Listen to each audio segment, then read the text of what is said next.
The last thing that we need to talk about with factoring is really that factoring doesn't happen alone. It's not a one step, one time, only do this one thing type of process.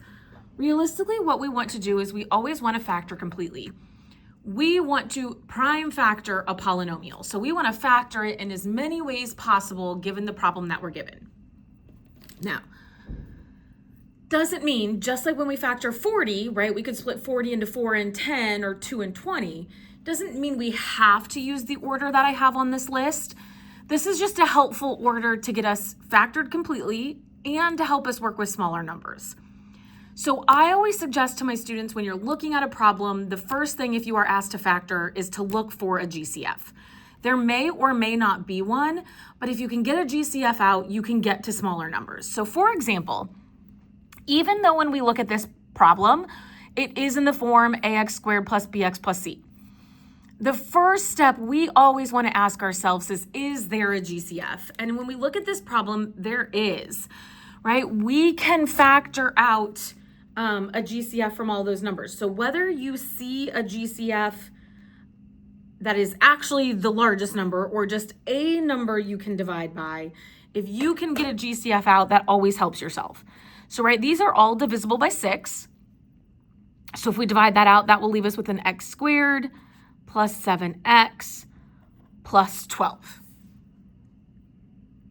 Now, there isn't always a GCF. So you could look at a problem and we could be looking at something like this one over here, which is also a trinomial. But when we ask ourselves what goes into 5, that also goes into 3, that also goes into 8, the answer is nothing. And so we would just skip the GCF portion.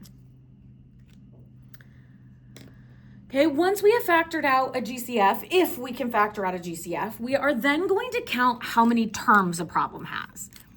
If a problem has 4 terms, we will then consider factoring by grouping, right? Grouping is the one where we split it in half. So hopefully at this point, we're pretty efficient with factoring by grouping. That would be our goal.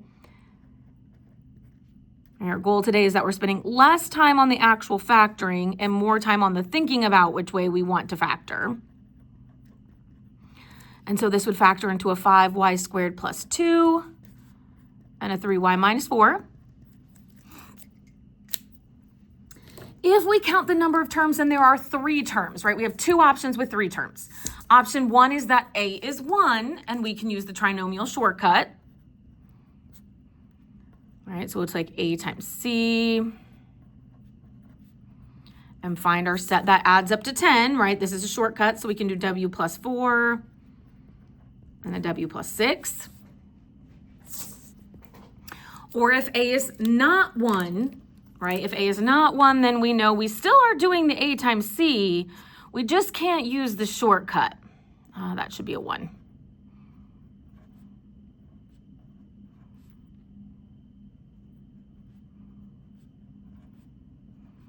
Right? We need our larger number to be negative. So we'll choose 5 and negative 8.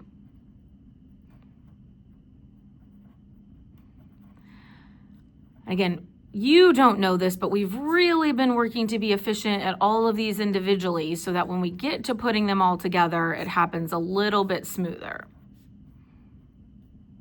So this would factor into a 5x minus 8 and an x plus 1. Now, if you're watching that and you're like, what the heck, I don't know what's happening here, then you should probably go back and watch the individual video about how we factor trinomials when a is not 1. Okay, the other thing is we're going to count, and if there are 2 terms, now again, if there are 2 terms, we're going to check for a special case, but just because it's 2 term doesn't mean it is a special case. So we're looking for the 2 terms, being perfect squares, and it being subtraction. Again, if you're not sure on how to factor a special case, go back and watch the video over special cases, but this would factor into an a squared minus 4 and an a squared plus 4. Okay, then finally, the last step that we would do is we would check all of our binomials to see if there's any pieces that we missed. Now, if you didn't get the GCF out at the beginning, you might still have to look for a GCF in this step. But as long as you got the GCF out in the beginning, really the only thing you're looking for here is any other special cases. So, right, when I just factor this into 2 terms, a squared minus 4 is still its own special case. It's 2 terms, it's subtraction, they're both perfect squares, and so this would factor into an a minus 2 and an a plus 2. Right. Now this one isn't, right? If it's not a special case, because this one is addition, then you wouldn't go any further. Now to really see this in practice, we need to look at these examples. Okay, so we're gonna start here by looking at number 1. So we're gonna go through our list that we just did. So our first step says, look and see if there is a GCF. So I'm gonna look at this problem and I'm gonna ask myself, is there a GCF, right? And this does have a GCF. It has a GCF of 3. So I'm gonna divide out my 3.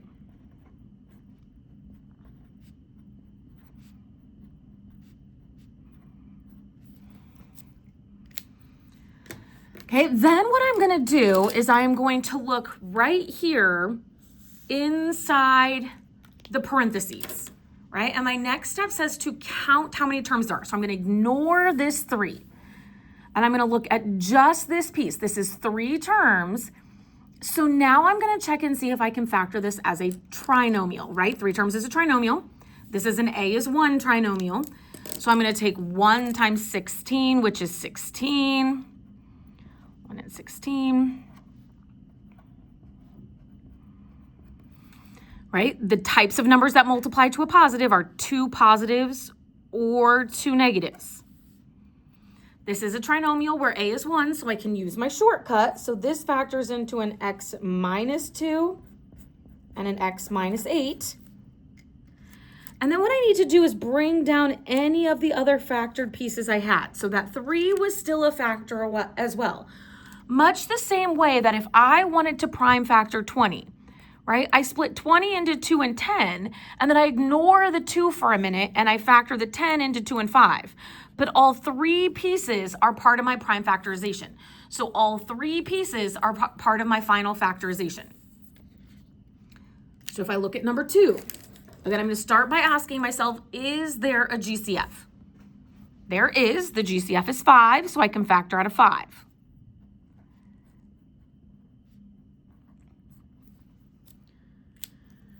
Okay, then I'm going to look in the parentheses and I'm going to see how many terms it has.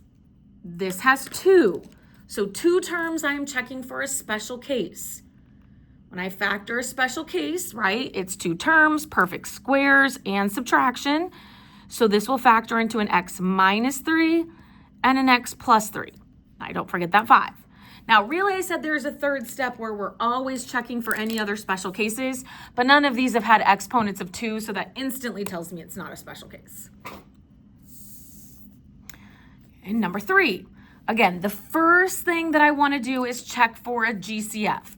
So I want the largest number I can think of that will go into each of these, which I think is just going to be 2, and I can pull out a y because they do all have the variable. So 28 divided by 2 is a 14y to the 3rd, plus an 8y squared, plus a 7y, plus a 4.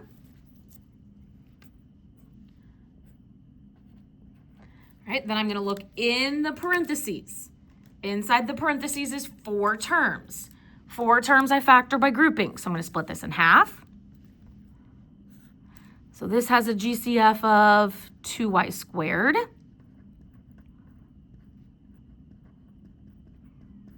Right, and over here is a GCF of 1. So this becomes a 2y squared plus 1 and a 7y plus 4. And then my 2y will come straight down. Now, again, this one I definitely want to check for more special cases because I have an exponent of 2, but I don't have any subtractions, so I'm done. Okay, last one. This one is super tempting to go straight to a trinomial, but this is actually not our factorable trinomial. It is not the form ax squared. So that isn't even an option, right? So we definitely need to look for that GCF. So we have a GCF of w here.